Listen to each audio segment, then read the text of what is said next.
Thanks for coming to my workshop, how to build a pre-match routine for jiu-jitsu. So a pre-match routine is something that you can do that's reliable, that's dependable, while still flexible and adaptable, so that you can feel that you're doing everything you need to prepare before that first match. And technically in between as well, you can use the same tools. The idea of this routine is that it encapsulates all the different kind of mental skills that you can add in there. And the mental skills are definitely something that need to be practiced. So this is something where it's like, I'm going to give you the intro to it. You're going to have to develop those skills, or just hire me.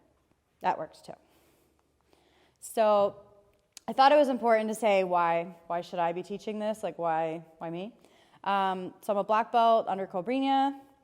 I got that in 2017. Last year, I graduated with a Master of Science in Sport and Performance Psychology from University of Western States. It's all online. Amazing that, as an ADHD person, neurodivergent learner, like that I could figure that out on my own. So definitely having my own routine helped with that. So I think that that's where I got the idea for a pre-performance routine. I started competing in 2010 after like 3 months in when I was a white belt. It was intense, and I competed all the way up through black belt. So, I have the experience at the highest level, and I've also been at the black belt level in a major final, and that was a lot of intensity and pressure. I can't say that I succeeded, but I did try my hardest.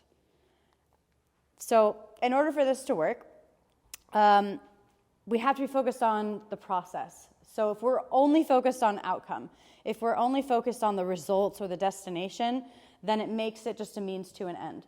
And so it's the how you do things is everything. And how you do things is going to get you to that goal. And even still, in jiu-jitsu especially, we can't control our opponent, we can't control the ref, we can't control what time we're going to go, we can't control any of that. So we have to focus on what we can control, which is how we can feel and act and think during each process, part of the process. And that's why, the how and the why. So you need to kind of know your purpose and your values and what is driving you to even try this really, really hard thing. Because jiu-jitsu is really hard, right? It's very much a struggle every time you train, and let alone, when you compete. And so it's really important for you to have this deep-rooted why that is going to keep you going. And like I said, you can't really do this without having to practice it. So being able to practice your own routine as much as you can, as game-like and real as you can until the actual tournament, to make sure that it actually suits you. And of course, that nothing here is a quick fix.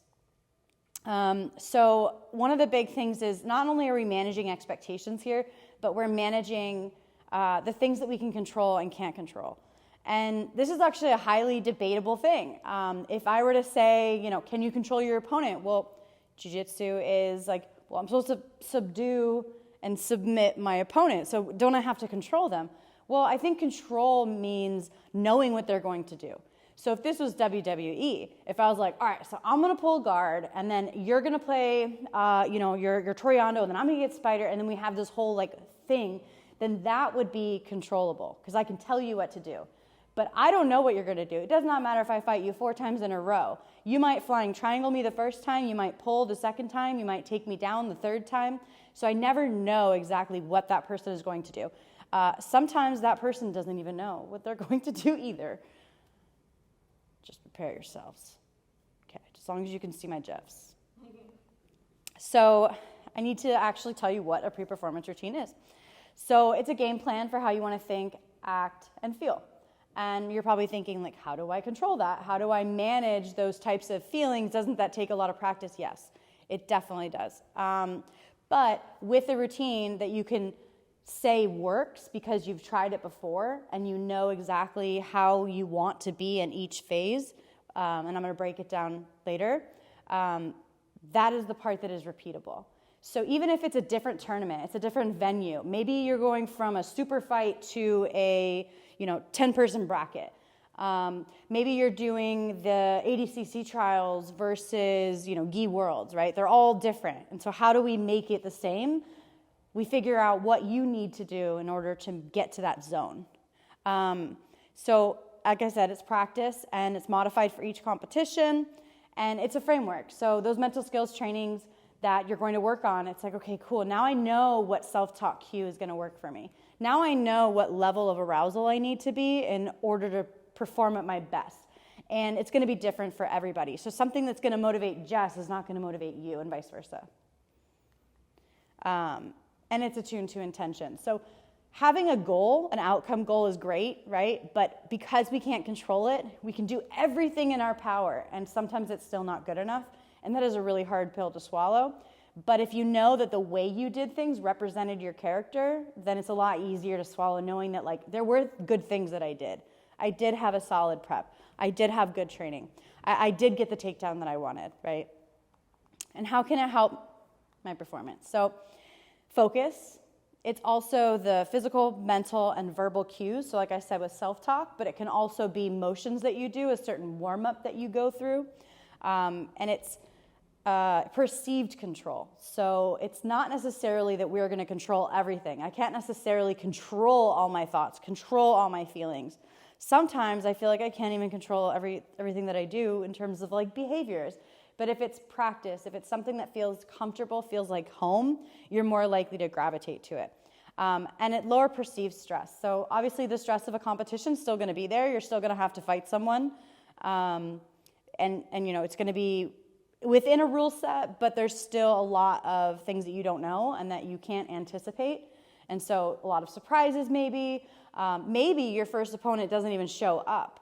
And now you got to fight someone different first rounds. And so there's a lot of things that can change outside of your control. But the more that you have the control in your head of like, well, I may not be able to control the actual thing, but I can control how I respond to it. And then it's less distractions, and it helps you perform under pressure.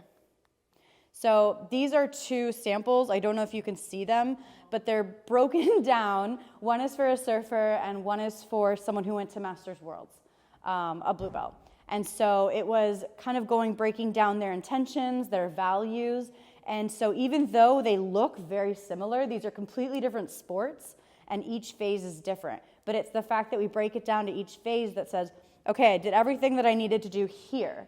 Now I can move on. Now I can feel good. So that when you get to the mat side or you get to the ocean to go on a wave, it's like you know that you did the things that you could, and that's what makes you feel prepared, because that's the part where you're going to feel doubt, right?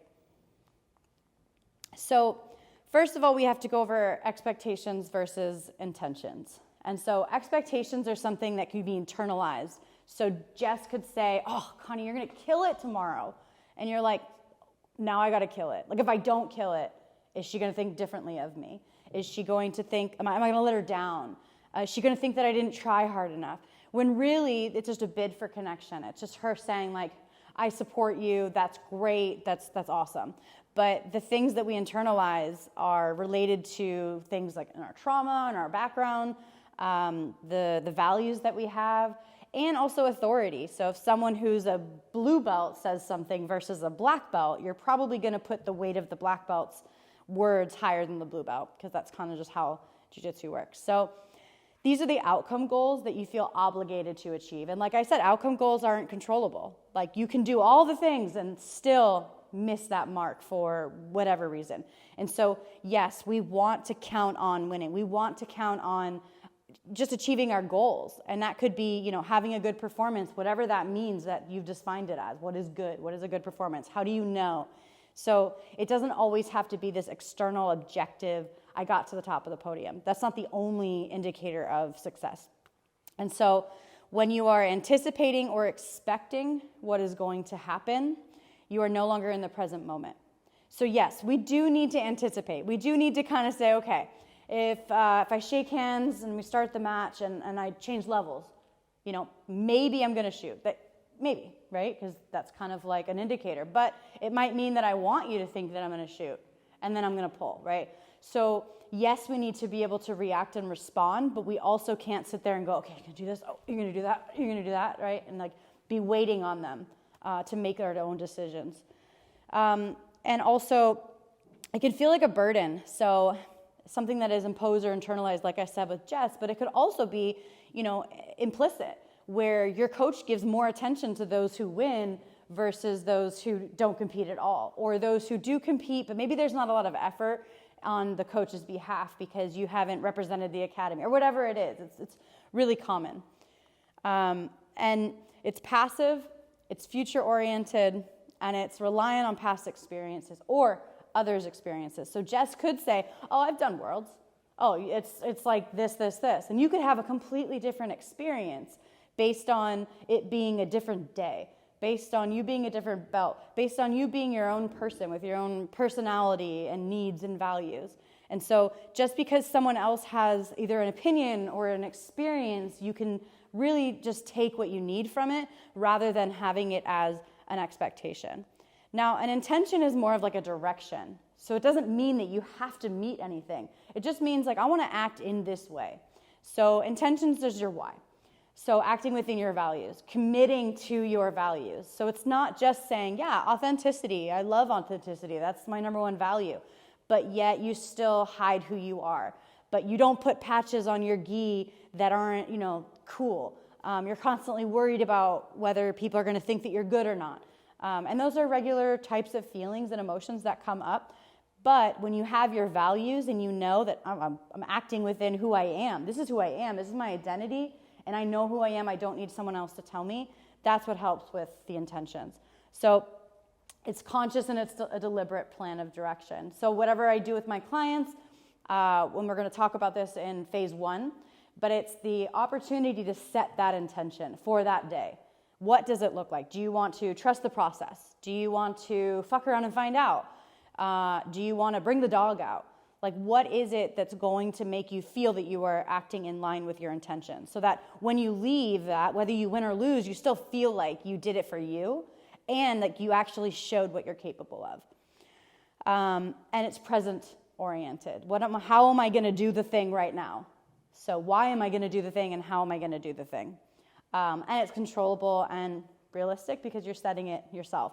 So like I said, fuck around and find out, trust the process. I will seek growth, not perfection. So these are just a couple of examples, but of course, like it's really just on you, on what is going to make you feel like this is what you're supposed to do. This is what you're meant to do. So now we go into emotions.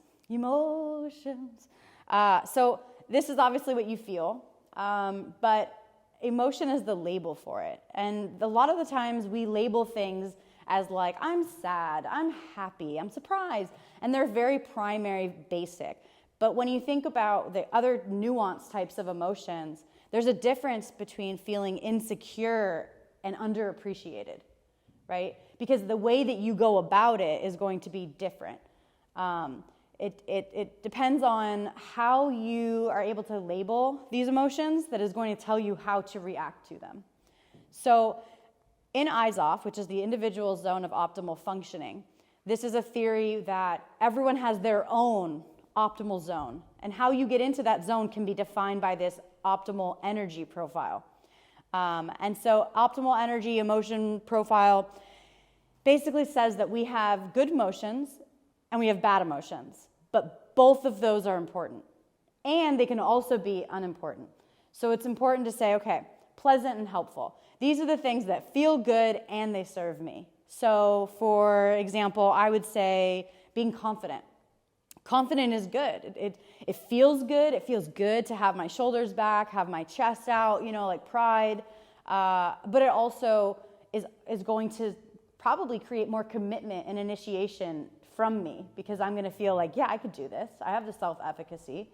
Another one might be playful.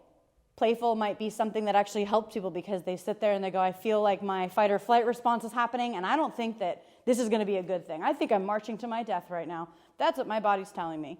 And that's arousal, which we'll get into. But knowing whether it's serving you and being able to dictate prior to. So if you said playful, it's like, cool, how do we get you to be playful? What does that look like? Smiling, making jokes, laughing, right? And that might serve you, but it might not serve me or Jess or Matt, right? Another one is pleasant but unhelpful. So peaceful. Peaceful sounds good, right? You want to be in the bullpen just like, whatever. But I don't think it's going to help you when you fight someone. I've been there where I was too chill, and I basically was like, yeah, whatever. never. And I barely eked out the win, but I probably shouldn't have won. It was a decision. But it was like I wanted to do things, and I was like, but I didn't have the urgency, right? And then we have unpleasant and helpful, which can be anxiety. Anxiety is actually really important because it activates our body in order to do the thing. Obviously, there's too much, too little, the same as confidence. Too little confidence, you're not going to be able to do the thing because you're going to think that you can't, or you're not going to you're going to be too hesitant. But if it's overconfident, you might not even train because you're like, I got this, right? And then, oh my God, wait, I lost. How does that work? So unpleasant and helpful, nerves are necessary. It could be aggressive, right? I don't necessarily feel like I want to be aggressive all the time. Otherwise, I'd probably just have road rage all the time, just yelling at people and just not ruining my own day for the sake of being angry, but it's not actually serving me. And then unpleasant and unhelpful. So unpleasant might be, people actually point this one out a lot because it's on the emotions wheel that I'll show you, but it's submissive, which you could obviously see why in jiu-jitsu that might not look good. You actually have to be assertive. So it might not feel good to be submissive. It might not feel good to be raging, but that is something that could necessarily facilitate one person and not the other.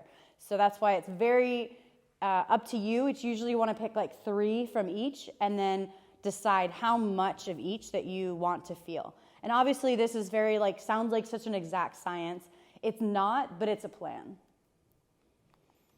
And this is the emotions wheel. So the emotions wheel starts with, in the middle, just the primary emotions, and then it goes out to be a little more nuanced and a little bit more nuanced. So here we have fear. So fear could be insecure, which could be inferior or inadequate. Inferior might look like, well, I'm a white belt and you're a blue belt, so naturally the hierarchy tells me that I'm not worth as much as you. That is something that people internalize a lot. But inadequate might be, it's not really about the status that I have or the title that I have. It might be that I feel like I can't meet the needs of someone that I care about. So being able to describe it, being able to label it tells us a little bit more about what we can do about it, who's involved, and maybe where it came from. So that brings us to self-talk. So self-talk is, I consider it like a route of administration.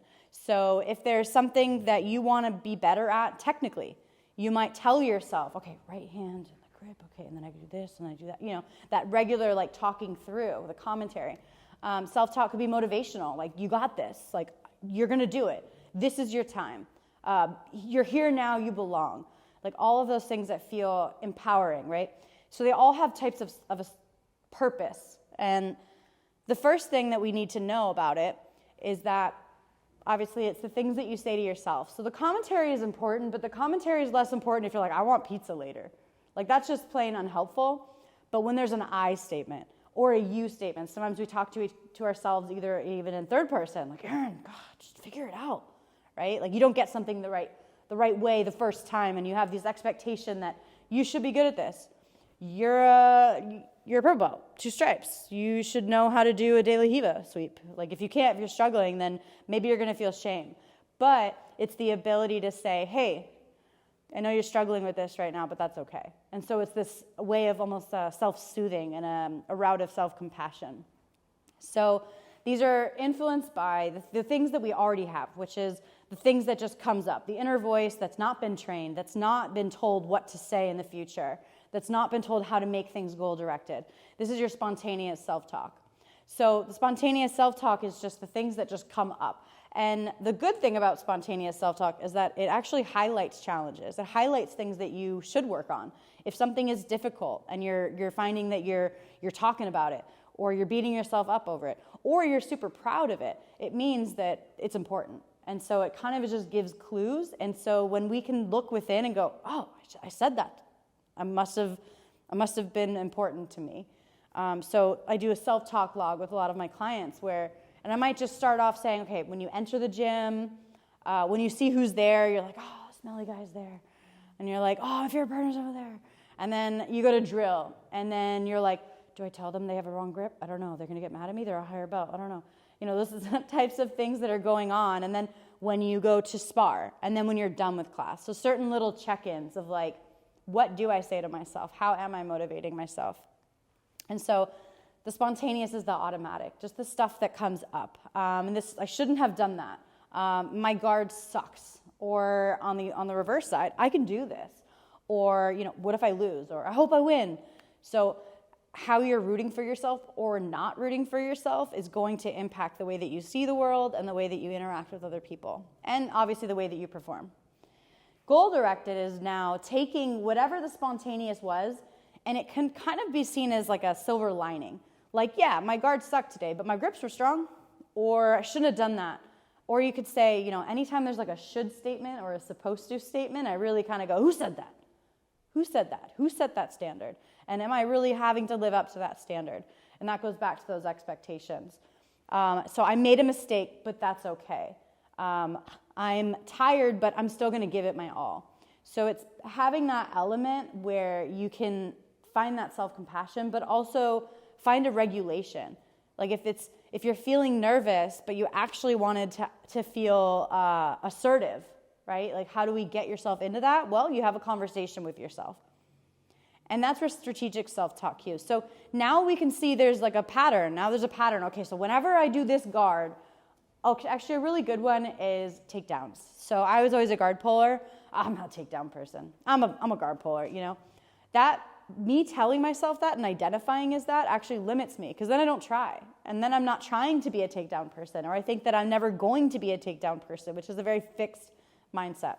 So if I constantly tell myself, you're no good at takedowns, I don't think I'm going to get very good at takedowns, let alone try to get good at takedowns. So if I know that, and I know that I'm going to go in and train some takedowns, I might tell myself, like, you may have some trouble, but you'll get it just like you did jiu-jitsu, or this is going to help your jiu-jitsu so much, like trying to find that motivation.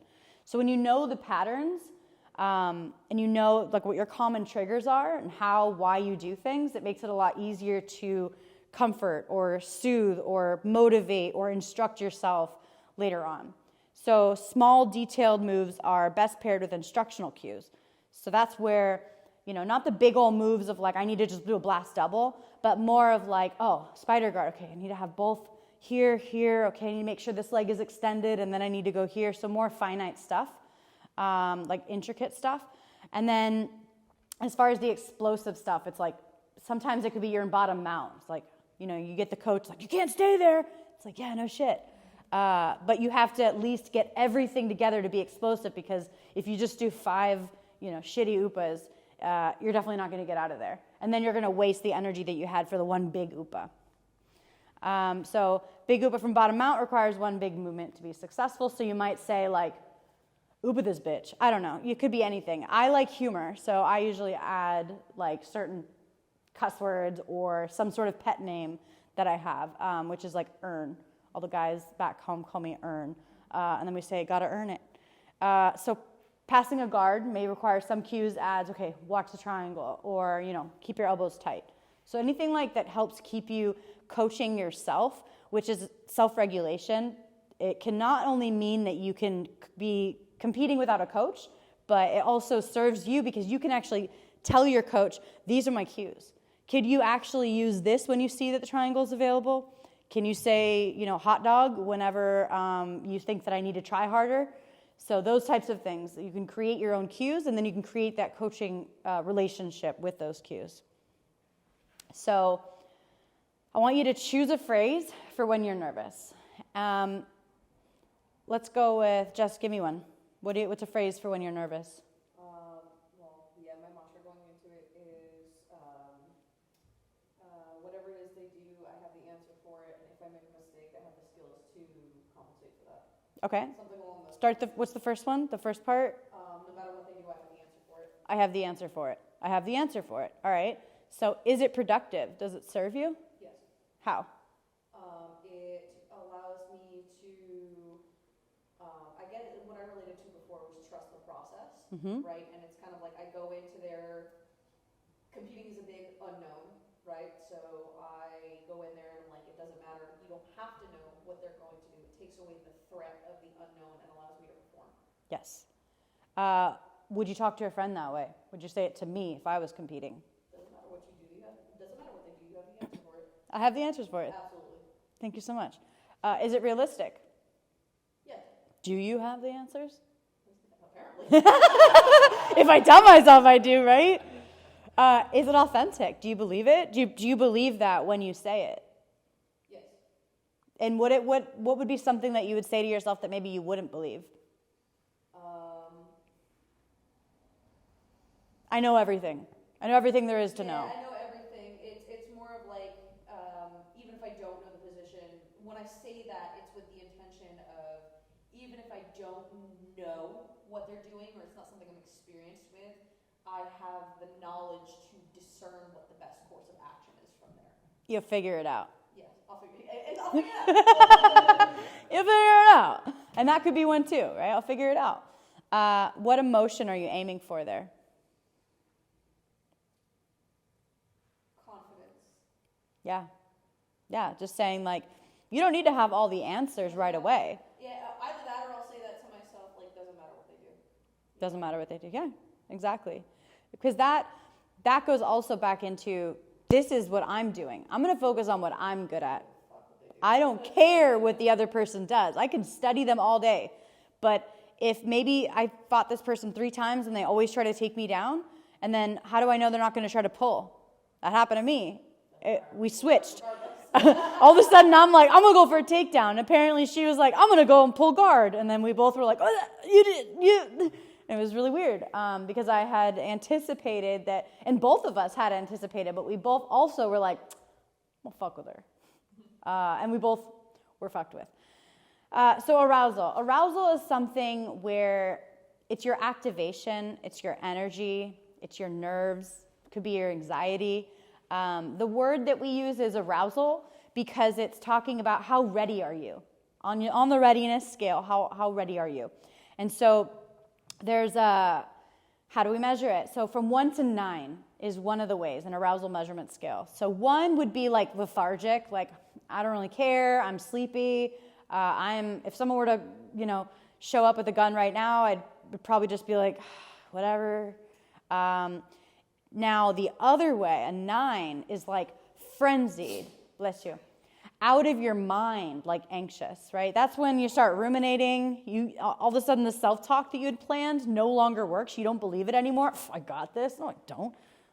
Shit my pants, right? So like being able to think like, this is my feeling and this is not matching what I need. This is not serving me. And then being able to actually change it. And so that might look like energizing, being able to hype yourself up. It could be with self-talk. It could be with music. It could be with even an external, having someone else actually hype you up. It could be movement-based. If you do something like a hype movement, it could be imagery. So there's different ways, but the one that's most used is relaxation. And there's total relaxation and rapid relaxation. So being able to lay down and do a progressive muscle relaxation of tensing certain muscles and then releasing them. Or just doing a body scan of trying to find like, where do I feel most tense, most nervous? And of course, we wouldn't be able to do that, laying down in the bullpen. We don't have that much time. But if you've already practiced it, now you can do a shortened version of like, I already know the areas that I need to check in with. And so that's where the practice comes in. And arousal is interesting because for me, it might be, I operate at a 6, right? Because I'm naturally kind of I'm ADD, I want to move, I have all this like frenetic energy. But someone who's more chill than me might actually operate better at like a 4. And so it really depends. And the best way to tell is to use these breathing, self-talk, imagery, all of these, and see how well you perform. Like I said before, I went into a tournament not really caring too much, and it did not serve me. Whereas sometimes other people go, yeah, it's the Worlds, but I knocked it down a notch. I said, this is just another tournament, and I did better. So being able to learn the signs, and this is both cognitive and somatic. So you might feel a tight chest.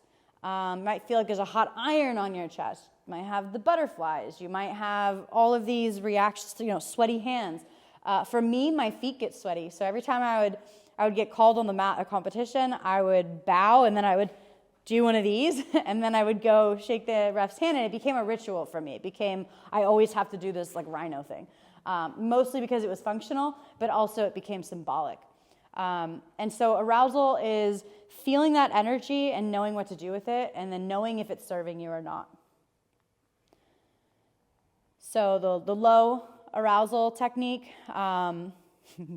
So if you need to hype up, this is the low motivation, you don't really care, you're tired, you could probably just take a nap.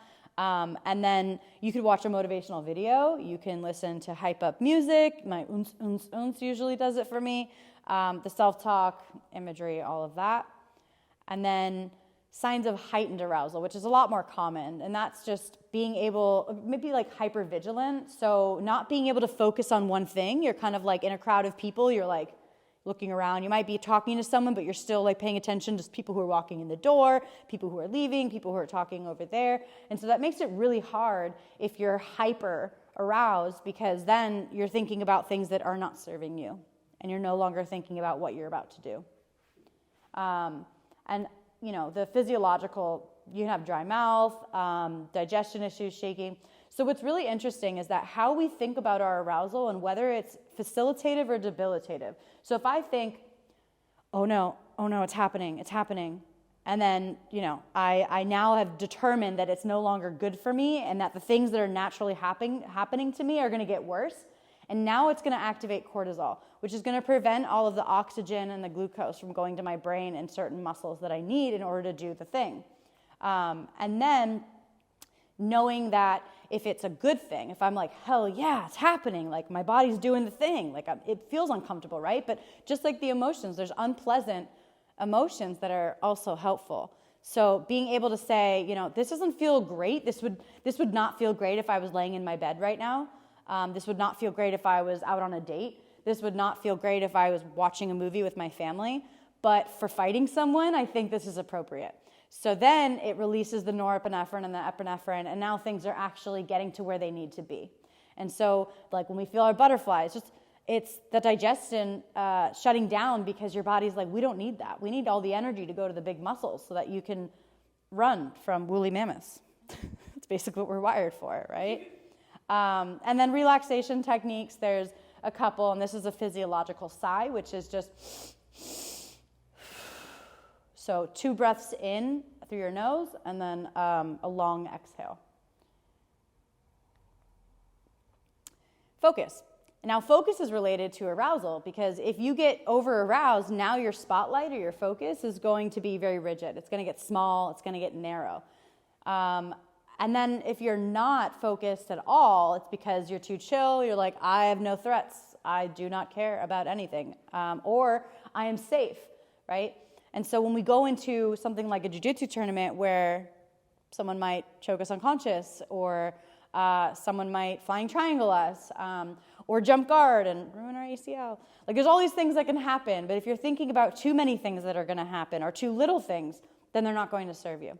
So Niederfer's attentional model, which is this, it goes from internal to external, broad to narrow. So what we need to think about on this spotlight is not only where it is, but when it needs to change, when it needs to broaden, when it needs to narrow. And so let's say you are starting a match, you shake hands, you're going to have a pretty broad look at them. You're going to look at their shoulders, you're going to look at the level change, you might look at their footwork, you might pay attention to where their hands are. And then you're also going to be focused on, where you want to grip and how they're moving and the distance management, right? So there's a lot to think about. Now I get into a single leg. Now it's kind of narrowed down because I have the leg. I don't really need to focus too much on their posture. I don't really need to focus too much only just on their balance and then getting them and either running the pipe or finishing it. But let's say they defend. Now we're separate again. Now I have to know that I have to get wide again because now I have to look at more cues. So it's constantly changing dynamic cues. So broad external.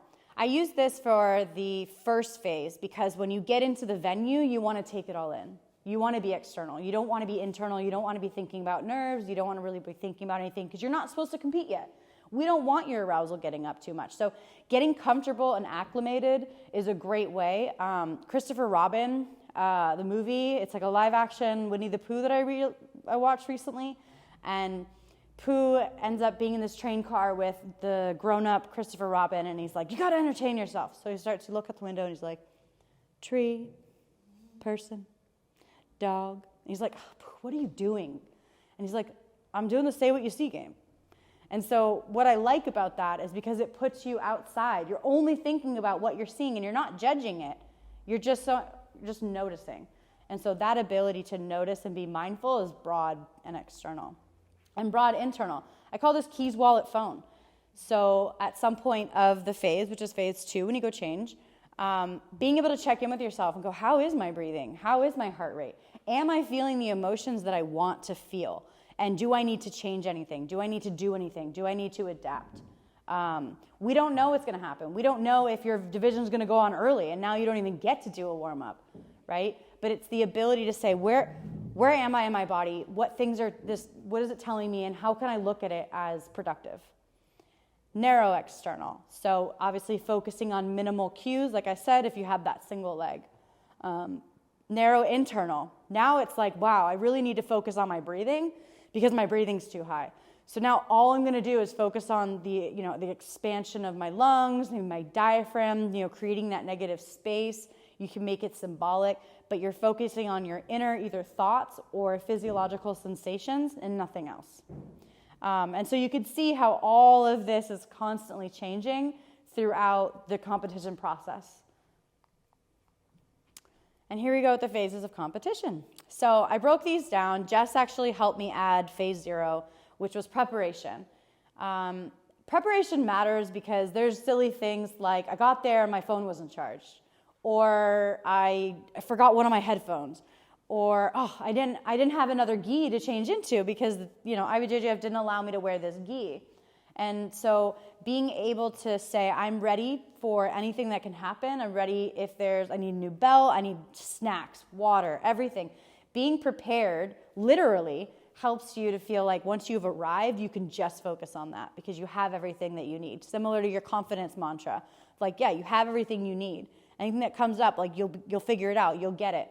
When I pack for a trip, I'm usually like, if I forget my Advil, if I forget a toothbrush, I can go to a CVS or something and I can go pick it up. Like, it'll be okay if something happens. It's not the end of the world.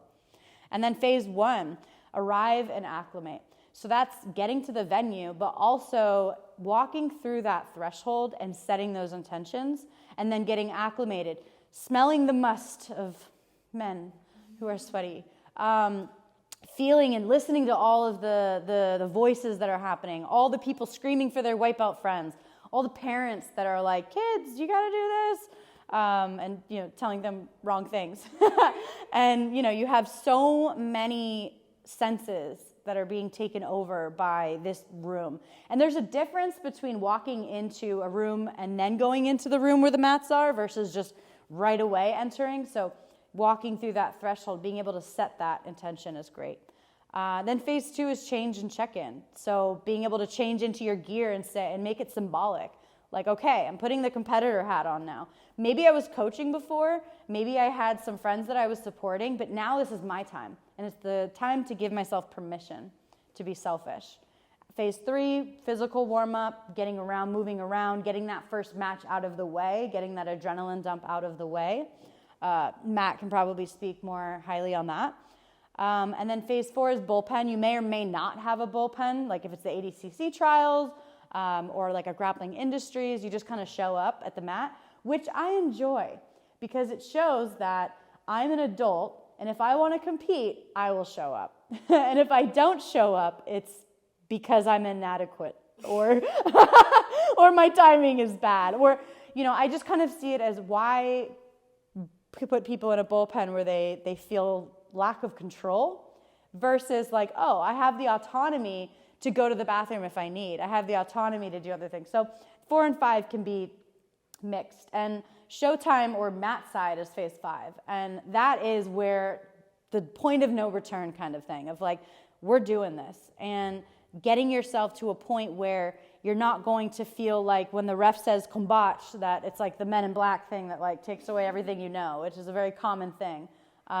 So readying yourself in a way that you have control. Like, I have to jump on this leg and this leg and this leg, and then I'm ready, right? Whatever it is that you need to get ready, that's the point where you're going to do that before the ref calls you onto the mat. So breaking it down, Preparing for the day is packing your bags, charging things, coordinating with your teammates. Like, hey, when are you going to be at the venue? Could I get a ride with you? Or is my coach going to be there, and does my coach need a ride? Or anything like that. Being able to kind of figure that out ahead of time. Also, maybe like you have your mom or like your grandma that's going to come watch, and you're like, please just go to this website, and then you can see the mat that I'm on. Please, let me just designate that to someone else. Transportation, being able to calm the nerves, because we're not supposed to be ready yet. We're not fighting yet. We're just going to the venue, but it can feel like you are, oh my God, it's getting closer, it's getting closer. I mean, people can feel that even when they sign up for a tournament. When the brackets come out, like, oh my God, this is real. So each time it's getting closer and closer. And then obviously, getting to the venue and reviewing everything that you've written as far as your preparation. The self-talk here, this is the threshold. This is when I walk. It could be double doors, it could be a sliding door, it could just be an open, archway.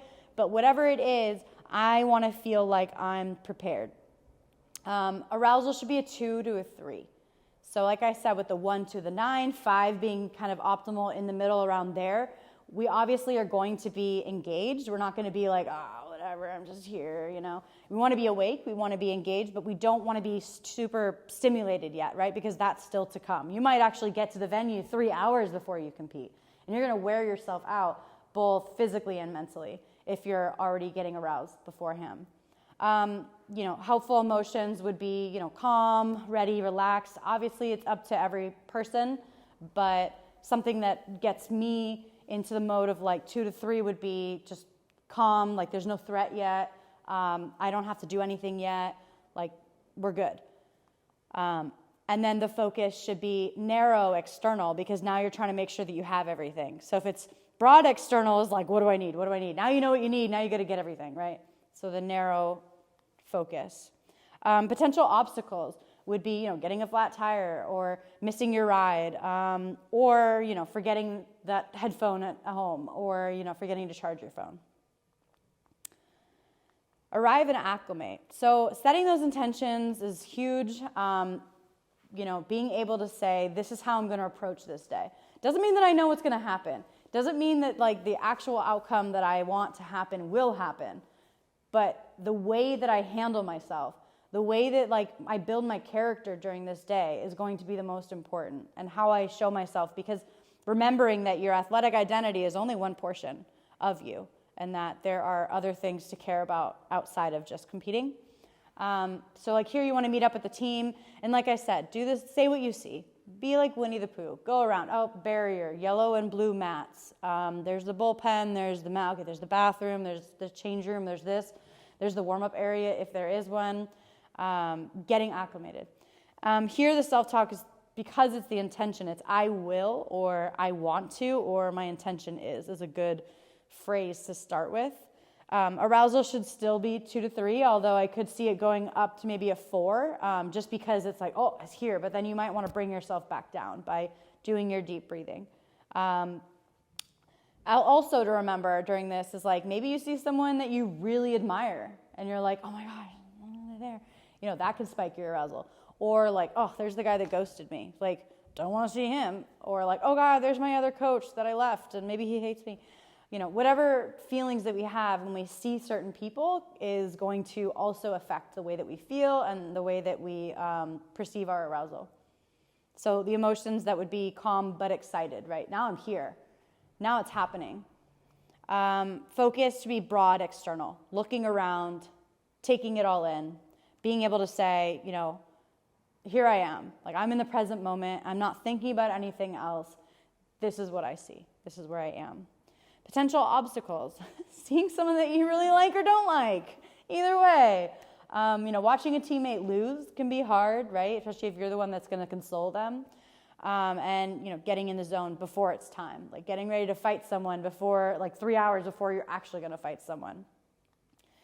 And then change and check in. So this is where, we're going to change into our gear. So our gi or no gi, whatever it is. And I want this to be very important because it marks a change. It marks a change in like, this is the time that I'm going to start to compete. This is the way that I am going to do this today. This is starting now because I've decided. So that's that perceived control. Like, you get to go change whenever you want. You can do 45 minutes, you can do an hour, you can do 30 minutes, whatever you think that you need in terms of time for warm up and everything else. And it depends on the tournament, right? You could be doing like a fight to win, for example, and really not even know when your time is. So this is also where we're going to do a full body check-in. Like I said, like, where's the tension in my body? How is my breathing? How's my heart rate? Just checking in with yourself, just as you would a friend. Like, hey, you good? You good? Like, how's everything going? How are you feeling?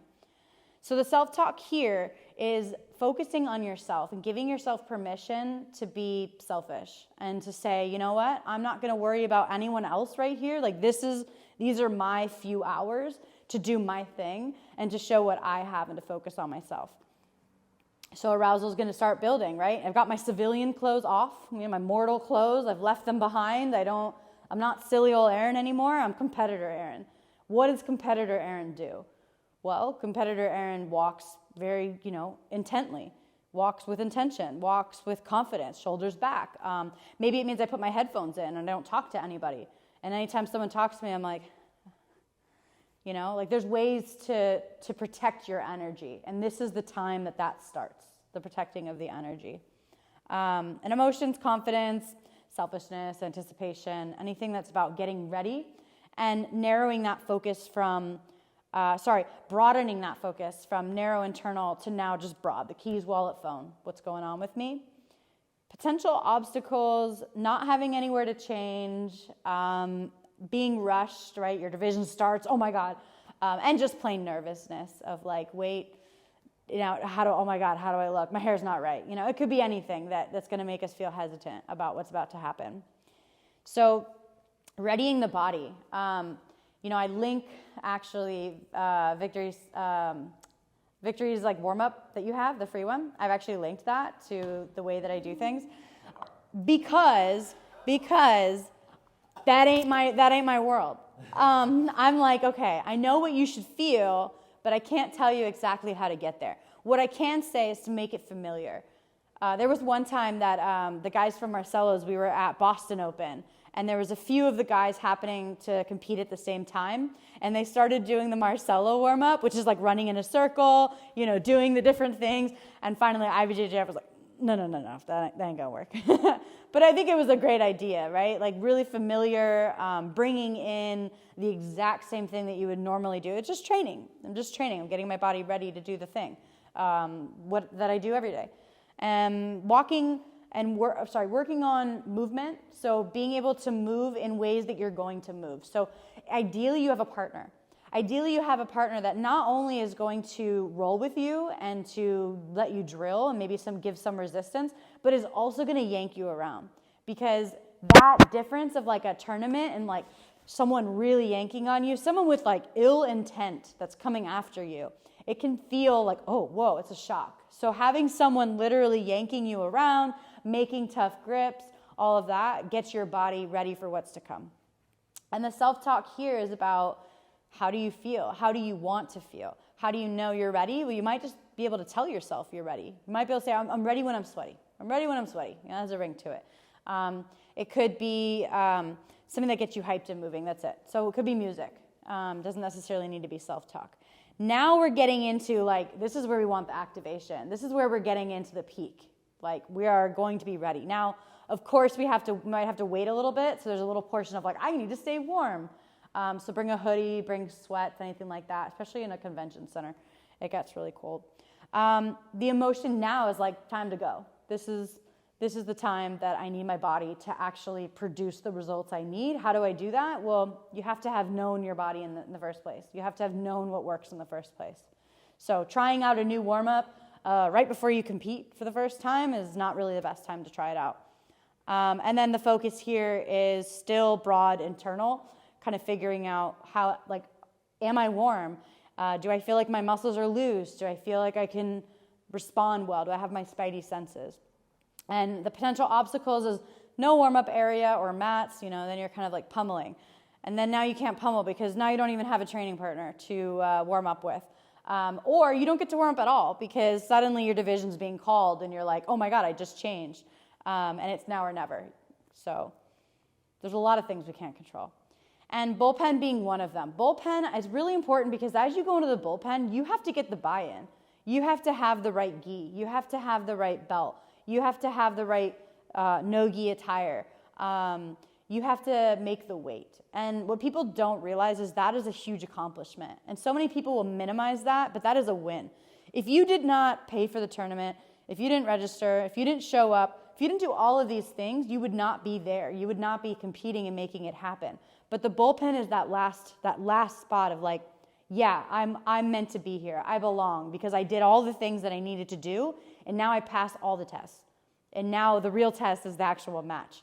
But in taking it phase by phase, now the bullpen is like, well, I need to know, am I going to check in right away? Or am I going to wait a little bit? Am I going to wait till they call my name? Or is that actually going to freak me out? If I hear my name being called, oh my God, I'm late, is that going to spike my arousal? So kind of planning ahead of time. When do you want to check in? You want to check in right when your name's on the board? Or do you want to hang out near your mat waiting for it? Or you want to wait till someone else tells you you're up? Whatever makes you feel confident. So self-talk here, everything you want to do will be visualized here. So successful moments, realistic successful moments. Maybe in your mind you're imagining, okay, I'm going to break their posture, but now maybe they don't do the reaction that I want and they go for a takedown. I have to sprawl. Like just thinking about your game plan, but in a realistic way where the other person actually has a say in what's going to happen. Arousal 4 to 6. Being able to think, okay, now I'm in it. Now I'm ready. Like anytime when they tell me that it's time to go, I'm gonna be there. So continuing to move, continuing to position yourself in a place where you feel like you can maintain that arousal level.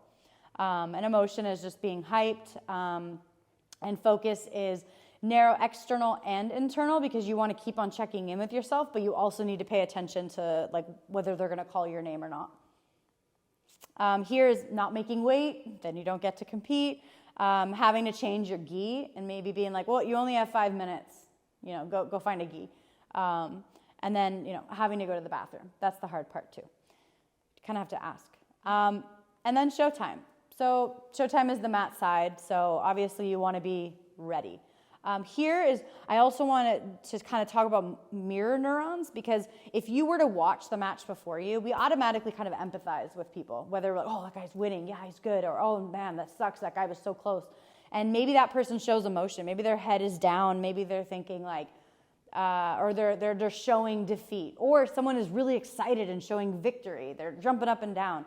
You're going to take that in, and so in order to maintain your own focus and composure, it's best not to watch the match and actually to focus either on the barrier or even like a motivational video if you have it or whatever it is, but not focusing on someone else because this is your time to be selfish. So making sure that your self-talk can continue to be just your intentions. It can be your game plan. It can be like, your grips are so good. Your grips are so good. Whatever you need in that moment, that's what the strategic self-talk is there for, that you've already decided upon. Arousal, 5 to 6, you're like in it, you're ready. Emotion is like it's go time. Whatever it means, like maybe you want to be calm and collected, maybe you want to be composed, or maybe you want to be like hyped, like out of your mind. Maybe that actually helps you. It just depends, right? You have to get to know yourself. And narrow external, right? So focusing on what do I need in this moment and what is happening and is my name being called and is there a ref? Is the ref calling me yet? All of those things. And then also knowing when that ref says, okay, enter the mat, what are you going to do? Are you going to bow? Are you going to wipe your feet like me? Are you going to jump? Are you going to feel the mat? Are you going to run to the ref? Do you want to be the first to the ref? Right? Does that make you feel better if you're the first to shake the ref's hand? Do you need to do a lap? Like, what is it that is going to make you feel like you're prepared and that you're in control? I also have added, since I've made these slides, to get into your stance that you would fight in. That as soon as the ref says combat, you get into that stance because now you've started it. You've decided, I'm in it, I'm ready. You just tell me when to go, I'm ready. Rather than, okay, I get there, okay, shake the ref's hand. All right, I'm ready. And then the ref says combat, and you're like, all right, here we go, right? So there's a difference between me deciding when I'm going to go and just waiting until that you just say the cue versus being there, waiting, when can I start? When can I get in the zone? Get in the zone beforehand. So potential obstacles, your opponent doesn't show, right? Sometimes we're already in the bullpen, we're checked in, and there's no one and we got to wait another hour till our next match, right? Or you have a bye. Delayed match time or no coach. So there's a lot of information. It's meant to be this framework for you to practice and train for and learn about. I think it's important for you to get to know yourself, but that, of course, is like a process. It's something that you don't just go, okay, let me just answer those questions. Yep, know myself. It takes experience. It takes, when does it work? When does it not work? Why did it work? Why did it not work? So there's a lot of introspection. I can say that reflection is probably the best way. So after training, after performances, going back and saying, what worked? What didn't? What did I do well? What am I proud of? What am I not proud of? And in going into these types of debriefing and then taking what you need from it and moving forward. So that's it. If you want more, I have one-on-one sessions, and I also am going to be making some courses that are correlating with BJJ mental models. We're doing a podcast series called The War Within. So I'm going to be doing 6 episodes. I already did the first, which is self-compassion. The second is self-presentation. And the third is self-determination. Next one will be self-regulation. So a lot of stuff about looking within and being able to minimize the internal noise so that you can fight the person in front of you. It's a lot of information, but I was like,